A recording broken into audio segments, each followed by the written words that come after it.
작은 친절 하나가 누군가의 인생을 바꿔줄은 아무도 몰랐습니다. 그날 만난 할머니, 그냥 평범한 분이 아니었습니다. 이야기 시작합니다. 저는 그날도 늦은 알바를 마치고 시장 골목을 걷고 있었어요. 손끝이 얼어붙을 만큼 추운 날이었지만 집에 빨리 가야 한다는 생각뿐이라 발걸음이 빨라졌죠. 그런데 골목 끝에서 고소한 냄새가 은은하게 퍼져왔어요. 붕어빵 굽는 소리와 김이 하얗게 올라오는 모습이 보이자 마음이 조금 풀리는 느낌이 들었습니다. 그 앞에는 한 할머니가 조용히 서 있었어요. 낡은 외투를 여미며 두 손을 가슴에 모으고 있는데 표정이 어딘가 외로워 보였어요. 순간 할머니의 떨리는 손이 제 눈에 들어오면서 마음 한구석이 저릿해졌습니다. 저는 주머니 속에 남아있는 동전을 만지작거리며 잠시 고민했어요. 나도 많이 먹고 싶진 않지만 그래도 그냥 지나치면 후회하겠지 하는 생각이 들었죠. 결국 저는 붕어빵 3개를 주문하고 봉투에서 피어오르는 따뜻한 김을 손으로 느꼈습니다. 할머니에게 조심스레 봉투를 내밀었을 때 할머니는 놀란 듯 눈을 크게 떴다가 금세 부드럽게 미소 지었어요. 저는 괜히 부끄러워서 고개를 살짝 숙이고 빨리 걸음을 옮겼습니다. 뒤에서 시선이 느껴지는 듯 했지만 저는 일부러 돌아보지 않았어요. 집으로 가는 길 내내 오늘 잘한 일 하나 했구나 하는 생각에 마음이 이상하게 따뜻해졌습니다. 그런데 그때는 몰랐어요. 이 작은 행동 하나가 제 인생을 크게 바꾸기 시작했다는 것을요. 다음 날 아침 저는 평소처럼 학교에 가려고 시장 골목을 지나고 있었어요. 어제의 일이 마음에 조금 남아 있었지만 별일 아니라고 스스로 넘기려 했습니다. 그런데 붕어빵 가게 앞에 어제 보았던 그 할머니가 같은 자세로 앉아 있는 게 보였어요. 처음엔 반가운 마음이 들었지만 곧 표정이 달라졌습니다. 할머니의 얼굴빛이 어제보다 훨씬 창백했고 손은 무겁게 무릎 위에 떨어져 있었습니다. 저는 순간 가슴이 철렁 내려앉았어요. 어제보다 더 안 좋아 보이는데 그냥 지나가도 되는 걸까 하는 생각이 계속 머리를 맴돌았죠. 결국 발걸음이 저절로 할머니 쪽으로 향했습니다. 가까이 다가가자 떨리던 손은 거의 힘이 빠져 있었고 호흡도 불규칙하게 들렸어요. 할머니는 고개를 숙인 채 작은 신음소리를 내고 있었습니다. 순간 누군가를 불러야겠다는 생각이 번개처럼 스쳤어요. 그러나 제 발걸음이 반응하기도 전에 할머니의 몸이 앞으로 휘청이며 그대로 쓰러지기 시작했죠. 저는 놀란 마음에 급히 팔을 뻗어 할머니를 부축했습니다. 주변 사람들은 흘끔 보면서도 모두 바쁘다는 듯 지나칠 뿐이었어요. 저는 떨리는 손으로 급하게 119를 눌렀습니다. 차가운 겨울바람 사이로 제 심장 소리만 크게 들리는 듯 했어요. 부디 제발 괜찮으셔야 할 텐데 그렇게 저는 할머니를 부축한 채 구급대가 오기만을 간절히 기다렸습니다. 구급대가 도착하자 저는 정신없이 상황을 설명하며 할머니를 들것에 올리는 걸 도왔어요. 제 손은 떨리고 있었지만 할머니가 더 위험해질까봐 그저 따라 움직일 수밖에 없었습니다. 저는 자연스럽게 구급차 안으로 올라탔고 문이 닫히는 순간 바깥의 소음이 멀어지며 정막이 감돌았어요. 좁은 구급차 안에서는 장비들의 삑삑거리는 소리만 규칙적으로 울렸습니다. 저는 할머니의 숨소리가 약해졌다, 강해졌다 하는 걸 지켜보며 조마조마한 마음을 감추지 못했어요. 구급대원은 응급처치를 하면서 할머니의 가방을 열어 신원을 확인하려 했습니다. 그런데 그 안에서 금빛이 반짝이며 금장 시계가 모습을 드러냈어요. 그 시계는 명품으로 보였고 시간이 묵직하게 흐르는 듯한 존재감을 풍겼습니다. 다음으로 구급대원은 지갑을 꺼냈는데 안에는 고액권이 가지런히 정리된 채 여러 장 들어 있었어요. 저는 이렇게 많은 돈을 평범한 할머니가 들고 다닐 리가 있을까 하는 생각에 순간 숨을 들이켰습니다. 구급대원은 서류철도 확인했는데 거기엔 상가 건물에 대한 등기 서류까지 포함되어 있었습니다. 순간 머릿속이 멍해졌어요. 제가 도움을 준 분이 단순한 길거리 노인이 아니라는 사실을 그제야 깨달았죠.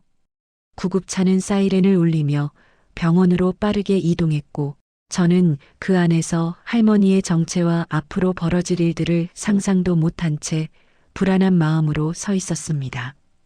병원에 도착하자마자 저는 급히 들것을 따라 응급실 안으로 들어갔어요. 의료진이 분주하게 움직이는 모습을 바라보며 저는 한쪽 구석에서 손을 꽉 쥔 채 멍하니 서 있었습니다.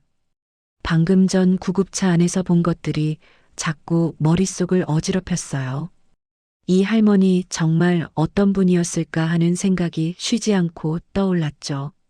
시간이 얼마나 흘렀을까 갑자기 굽 높은 구두 소리가 급하게 다가오는 게 들렸습니다. 고개를 들자 세련된 코트를 입은 젊은 여성이 빠른 걸음으로 응급실 접수대를 지나오고 있었어요. 그녀의 표정은 걱정과 초조함이 뒤섞여 있었고 의료진에게 무언가를 물어보며 서둘렀습니다. 잠시 후 그녀의 시선이 제게로 향했습니다. 차갑게 오래 머무는 시선이었어요. 마치 제 모습을 처음 보는 순간부터 경계한 듯한 눈빛이었죠. 그녀는 주변에 놓인 가방과 서류들을 확인하더니 표정이 더 굳어졌어요. 그리고 저를 향한 불신이 단번에 짙어졌습니다. 의료진은 그녀가 할머니의 보호자라고 알려주며 상황을 설명했고 저는 옆에서 조용히 듣고만 있었어요. 하지만 그녀는 제가 왜 구급차와 함께 있었는지 납득하지 못하는 듯 했습니다. 저분은 왜 저렇게 날 경계할까 마음이 갑자기 차가워지는 느낌이 들었어요. 제가 할머니를 도우려 한 행동이 오히려 오해를 만들었다는 생각이 들어 답답함이 목까지 차올랐습니다.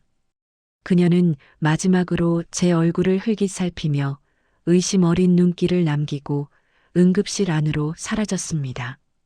저는 그 자리에 서서 앞으로 어떤 일이 벌어질지 모른다는 불안감에 깊은 숨을 들이쉬었습니다. 응급실 밖에서 시간을 보내는 동안 저는 자꾸만 시계를 보며 마음을 진정시키려 했어요. 손끝은 여전히 차가웠고 할머니의 상태가 나빠지면 어쩌나 하는 걱정이 머릿속을 떠나지 않았습니다. 그때 의료진이 조심스러운 표정으로 다가와 할머니가 의식을 조금 회복했다고 알려주었어요. 저는 안도의 숨을 내쉬었지만 동시에 방금 전 저를 바라보던 손녀의 눈빛이 다시 떠올라 마음 한구석이 무거워졌습니다. 병실 문 앞에 서 있던 손녀는 의료진의 설명을 듣고 잠시 고개를 떨군 채 숨을 고르고 있었어요.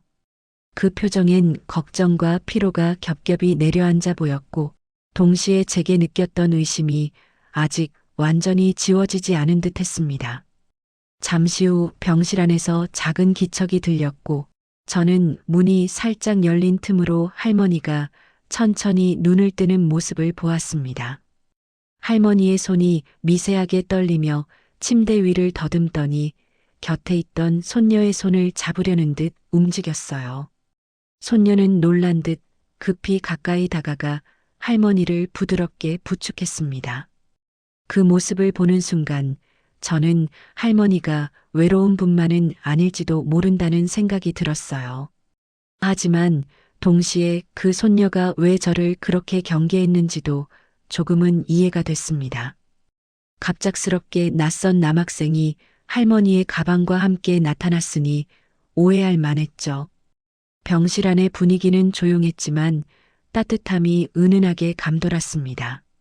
저는 문 밖에서 조용히 상황을 지켜보던 중 책상 위에 놓인 작은 메모장이 눈에 들어왔어요. 할머니가 병원에 들어오기 전 써놓았던 듯 글씨가 서툴고 삐뚤었지만 또렷한 단어들이 적혀 있었습니다. 따뜻한 아이, 고맙다, 도움받음. 그 세 단어만으로도 할머니가 저를 어떻게 기억했는지 알 수 있었어요. 저는 순간 말문이 막히고 가슴이 묘하게 뜨거워졌습니다.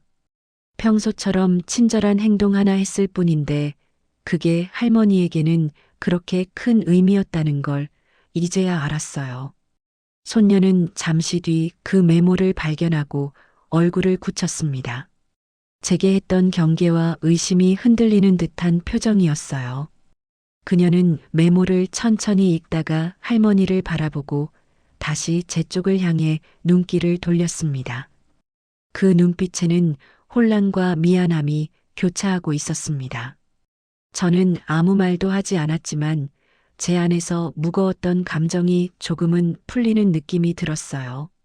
하지만 그 순간 머리 한쪽에서는 또 다른 생각이 들기 시작했습니다. 이 메모가 정말 모든 오해를 풀어줄까? 혹시 이것도 오히려 더 복잡한 상황을 만들진 않을까? 병실. 문 앞에 서 있는 제 모습이 어쩐지 불안해 보였어요. 마치 앞으로 더 큰 일이 기다리고 있는 듯한 느낌이 스치고 지나갔습니다. 그리고 그 예감은 틀리지 않았습니다. 이제부터 벌어질 상황은 제가 예상한 것보다 훨씬 더 큰 변화의 시작이었으니까요. 저는 병실 문 앞에서 잠시 숨을 고르며 마음을 정리하려 했어요. 손녀의 시선이 조금 누그러졌다고는 하지만 아직 완전히 믿는 눈은 아니었기 때문이죠. 얼마 지나지 않아 손녀가 조용히 제 앞으로 걸어왔습니다. 그녀는 어깨에 힘이 잔뜩 들어가 있었고 표정은 여전히 단단했습니다. 잠깐 이야기할 수 있을까요? 라는 말투였지만 사실은 저를 검증하고 싶다는 의도가 더 강하게 느껴졌어요. 저는 따라가지 않을 이유가 없었고 결국 병원 1층 카페로 자리를 옮겼습니다. 카페 구석자리에 앉자 손녀는 가방에서 작은 메모장을 꺼내 테이블에 올려두었어요. 그 메모는 조금 전 제가 바라봤던 할머니의 글씨가 분명했습니다. 그녀는 메모를 손끝으로 가볍게 두드리며 제게 눈길을 주었고 저는 자연스레 숨을 삼켰습니다. 손녀는 메모장을 제 쪽으로 밀며 말없이 읽어보라는 듯한 눈짓을 했어요. 저는 조심스럽게 메모를 펼쳐보았고 그 안에 적힌 할머니의 짧은 문장들을 다시 한번 확인했습니다. 따뜻한 감정이 고스란히 담긴 글씨를 보는 순간 가슴이 묘하게 먹먹해졌어요. 제 행동이 누군가에게 이렇게 큰 위로가 되었을 줄은 정말 몰랐습니다. 하지만 손녀는 그런 감정을 쉽게 믿지 않는 듯 했습니다. 그녀는 제 얼굴을 유심히 관찰하며 제가 어떤 의도를 갖고 있는지 판단하려는 눈빛을 숨기지 않았어요. 저는 이런 시선을 받는 게 익숙지 않았지만 차분하게 대응하려 노력했습니다. 그녀는 천천히 숨을 내쉬고는 제게 조심스러운 말투로 몇 가지를 물었습니다. 할머니를 어떻게 발견했는지, 왜 구급차까지 함께 타게 되었는지, 그리고 왜 그녀보다 먼저 할머니의 물건들을 보게 되었는지. 그 질문들의 대부분은 오해에서 비롯된 것이었지만 그녀 입장에서는 충분히 의심할 만한 상황이었습니다. 저는 거짓없이 사실 그대로를 설명했습니다. 붕어빵을 건넸던 순간부터 할머니가 쓰러졌을 때 느꼈던 당황과 두려움까지. 손녀는 제 이야기를 들으며 표정을 여러 번 바꿨습니다. 경계심에서 고민으로, 고민에서 조금은 이해하는 쪽으로요. 하지만 완전히 마음이 풀린 건 아니었습니다. 그녀는 마치 스스로도 감정을 정리하지 못하는 듯 한동안 말을 잇지 못했습니다. 그때 병원 직원이 다급히 카페 문을 열고 들어와 할머니가 깨어났다고 알려주었습니다. 손녀는 놀라 자리에서 급히 일어났고 저도 자연스럽게 뒤따라갔어요. 복도를 뛰듯이 따라가는 동안 제 머릿속엔 묘한 불안과 기대가 동시에 뒤섞였습니다. 병실 문 앞에 서자마자 할머니는 이미 우리를 기다린 듯한 따뜻한 눈빛을 보내고 있었습니다. 방 안 공기는 조용했지만 무언가 중요한 순간이 다가오고 있다는 느낌이 짙게 감돌았어요. 저는 손잡이 위에 손을 올리고도 바로 문을 밀지 못했습니다. 이제부터 만날 할머니의 말 한마디가 앞으로 벌어질 모든 상황을 완전히 바꿀 수 있을 것 같은 예감이 들었기 때문입니다. 그리고 그 예감은 곧 현실이 됩니다. 다음 순간 저는 큰 변화를 마주하게 되죠. 병실 문을 열자 은옥 할머니는 이미 상체를 조금 일으킨 채 우리를 바라보고 계셨습니다. 저는 놀라 잠시 멈췄고 손녀는 빠른 걸음으로 침대 곁으로 다가갔어요. 할머니는 손녀의 손을 살짝 쥐었다가 제 쪽으로 시선을 돌렸습니다. 그 눈빛은 따뜻했고 마치 오래 기다렸다는 듯한 잔잔한 미소가 깃들어 있었어요. 저는 괜히 어색해져 한 발 뒤로 물러섰지만 할머니는 조용히 제게 다가오라는 손짓을 하셨습니다. 그 작은 손짓 하나에 마음이 묘하게 편안해졌습니다. 잠시 뒤 퇴원 절차가 진행되었고 할머니는 우리 둘을 데리고 병원을 천천히 걸어 나왔어요. 밖으로 나서자 찬 공기가 피부를 스치며 정신을 맑게 했습니다. 할머니는 보호자 차량 대신 택시를 잡았고 저와 손녀는 자연스레 그 뒤를 따라 탔습니다. 목적지는 인근 상가 건물로 향하고 있었고 저는 점점 더 혼란스러워졌어요. 왜 난 따라가는 걸까? 그리고 왜 이 건물로 가는 걸까 하는 의문이 떠나지 않았습니다. 건물 앞에 도착하자마자 직원들이 일렬로 나와 할머니에게 인사를 건넸습니다. 그들의 입에서는 자연스럽게 회장님이라는 호칭이 흘러나왔고 저는 놀라움에 눈을 크게 떴어요. 평범한 할머니처럼 보였던 분이 이 큰 건물의 주인이었다는 사실이 믿기지 않았습니다.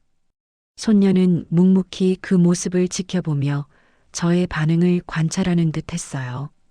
저는 어떤 말을 해야 할지 몰라 입술만 달싹거렸습니다. 할머니는 건물 안으로 저희를 이끌며 여러 문서가 정리된 사무실에 앉게 했습니다. 할머니는 천천히 서류 하나를 꺼냈고 손끝으로 종이를 쓸어내리며 제게 건넸어요.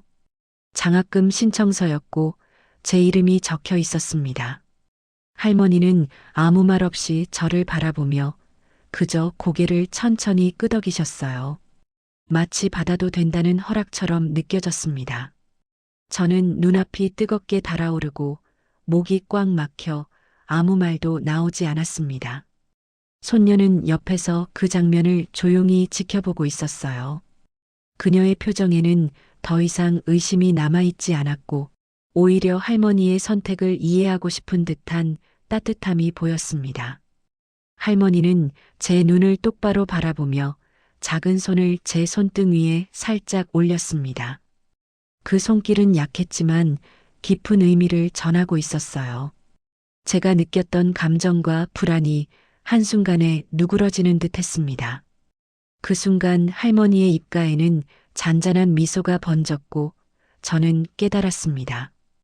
이 모든 만남과 순간들이 우연이 아니라는 걸요. 할머니는 제게 돈이나 기회를 주려는 게 아니라 마음으로 이어지는 인연을 건네고 싶었던 거였어요. 저는 고개를 조금 숙이며 감사함을 표현했고 할머니는 조용히 고개를 끄덕이며 마지막 부탁을 전하는 듯한 눈빛을 보냈습니다. 그리고 그 눈빛 속에는 분명히 담겨 있었어요. 너도 누군가에게 따뜻함을 전해라. 그 말은 한 번도 입 밖으로 나오지 않았지만 저는 분명히 들은 것처럼 느껴졌습니다. 상가 건물에서 나와 집으로 향하던 길, 제 발걸음은 이상하리만큼 가벼웠습니다. 마음속에 오래 자리 잡고 있던 불안과 혼란이 조금씩 정리되면서 대신 설명하기 어려운 따뜻함이 가슴을 채우고 있었어요. 그날 밤 저는 장학금 서류를 침대 곁에 조용히 내려두고 한참 동안 바라봤습니다. 종이에 적힌 제 이름이 낯설면서도 믿기지 않았고 할머니가 전해준 마음의 무게가 오래도록 손끝에서 떠나지 않았습니다. 얼마 뒤 다시 겨울이 찾아왔습니다. 올해도 차가운 바람이 골목을 지나며 코끝을 시리게 했지만 작년과는 조금 다른 느낌이 들었어요. 저는 수업과 알바를 병행하느라 정신없는 하루들을 보내고 있었지만 어느새 마음속엔 작은 자신감이 자리를 잡고 있었습니다. 그날도 늘 하던 대로 시장 골목을 지나는데 붕어빵 굽는 소리가 들리는 순간 발걸음이 멈췄어요. 익숙한 향이 공기 속에 퍼지며 작년 이맘때의 기억이 자연스레 떠올랐습니다. 붕어빵 가게 앞에서는 작은 아이 한 명이 두 손을 호주머니에 넣은 채 가만히 서 있었어요. 얇디얇은 옷으로 버티는 듯 보였고 붕어빵이 구워지는 모습을 멍하니 바라보고 있었습니다. 아이의 눈빛에는 먹고 싶다는 마음과 주머니 사정을 걱정하는 마음이 동시에 담겨 있었고 그 표정은 어쩐지 예전의 제 모습을 떠오르게 했습니다. 저는 잠시 숨을 고르고 아이에게 조심스레 다가갔습니다. 붕어빵 좋아하니? 제 입에서 저도 모르게 그 말이 흘러나왔어요. 아이는 놀란 듯 고개를 들었고 조심스럽게 고개를 끄덕였습니다. 저는 지갑에서 몇천 원을 꺼내 붕어빵 5개를 주문했습니다. 따뜻한 김이 봉투 안에서 살며시 피어오르며 손끝으로 전달되는 순간 저는 작년 겨울의 기억을 그대로 떠올렸습니다. 그날 은옥 할머니가 제게 남긴 말 없는 요청이 다시 마음을 감싸는 듯 했어요. 저는 붕어빵 봉투를 아이에게 건네며 천천히 미소 지었습니다. 아이는 봉투를 받자 눈이 동그랗게 커졌고 작은 손이 봉투를 꼭 쥐었습니다. 그 순간 아이의 표정이 환하게 밝아졌고 차가운 바람 사이로 따뜻함이 스며드는 것이 느껴졌어요. 아이는 수줍게 고개를 숙여 인사했고 저는 그 모습을 보며 말없이 걸음을 돌렸습니다. 뒤돌아보진 않았지만 제 등에 조용히 머무는 고마움이 느껴졌어요. 붕어빵 굽는 소리는 변함없이 바삭한 리듬을 만들어내며 골목을 채우고 있었습니다. 그런데 올해는 그 소리가 유난히 따뜻하게 들렸습니다. 저는 걸음을 옮기며 문득 깨달았어요. 할머니가 원했던 건 거창한 은혜의 반복이 아니라 작은 친절이 또 다른 친절로 이어지는 흐름이었으므요. 그렇게 저는 다시 한번 작년의 겨울과 연결되었다는 느낌을 받았습니다. 집으로 돌아가는 길, 제 마음은 어느새 따뜻함으로 가득 차 있었습니다. 그리고 그 따뜻함은 앞으로도 계속 이어질 거라는 확신이 들었어요. 누군가에게 작은 온기를 건네는 것, 그것이 얼마나 큰 힘을 가진 행동인지 제가 직접 경험했기 때문입니다. 그렇게 또 하나의 겨울이 깊어졌고 저 안에서는 조용하지만 굳건한 변화가 이어지고 있었습니다. 오늘 이야기는 어떠셨나요? 잠시 잊고 지냈던 추억이나 마음, 한편에 담아뒀던 따뜻한 기억이 떠오르셨기를 바랍니다. 여러분의 소중한 댓글과 이야기는 저에게 가장 큰 기쁨입니다. 이 이야기들을 듣고 떠오른 생각이나 나누고 싶은 이야기가 있다면 언제든 댓글로 남겨주세요. 저희 채널이 더 많은 분들의 마음을 따뜻하게 만들 수 있도록 작은 도움을 부탁드립니다. 구독과 좋아요는 제가 다음 이야기를 만들 힘이 됩니다. 잊지 마시고 꼭 한번 눌러주세요. 다음 이야기에서 다시 뵙겠습니다. 항상 건강하시고 편안한 하루 보내세요. 고맙습니다.